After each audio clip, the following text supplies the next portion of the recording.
The answer from Dr. Price is that this bill gives new flexibility to states. It gives new flexibility to governors. It also obviously could have a big impact on people with pre-existing conditions in that states will be able to obtain waivers and then insurance companies will be able to charge people with pre-existing conditions higher premiums. Just tell you. Yeah. This business of these low-risk pools, they're not funded. $8 billion they're adding is not enough, you're saying? $8 billion is not enough to fund a higher. It's ridiculous. And the fact is states are not going to opt for that. See, I think the fundamental issue here are the resources. I don't want to give you exactly the numbers, but it's about half the resources in this bill that were in Obamacare. Now, I can tell you that we can do with less resources, but you can't do it overnight, and you cannot give people a $3,000 or $4,000 health insurance policy. You know where they're going to be?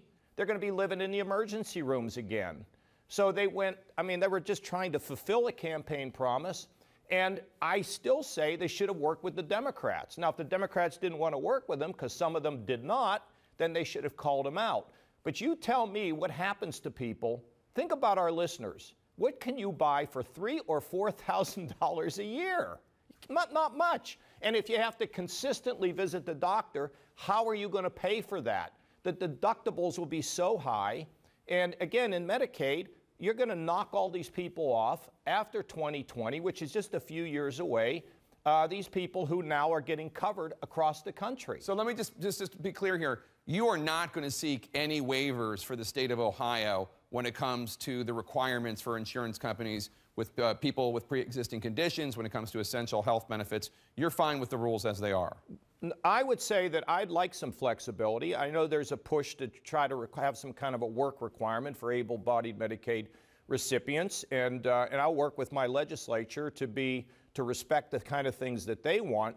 But there would be no reason to move to a high-risk pool because a high-risk pool is not funded. So I would just stay in the traditional program on the exchange. The problem, look, this is all going to be changed, Jake. You can't do it this way. You can't starve these programs, and that's what's happening.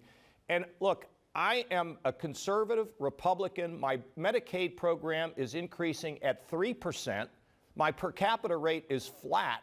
We've managed our program, but we had the tools. We had to say that if people want to stay in their own home rather than being put in a nursing home, they could do it. We had to fight the nursing home industry on that. I'm begging for some power against the pharmaceutical industries. That is the biggest driving cost in my Medicaid program today. And I told the president that. And I told Gary Cohn that. And I told him we need to have some leverage. There's none in here. So I hope as the Senate looks at this, and I've talked to some senators, I'm also talking, by the way, my staff's talking to some Democrat governors along with Republican governors like the great Rick Snyder, to see if we can get this in the right place, because the system does need to be reformed. This just doesn't get it done.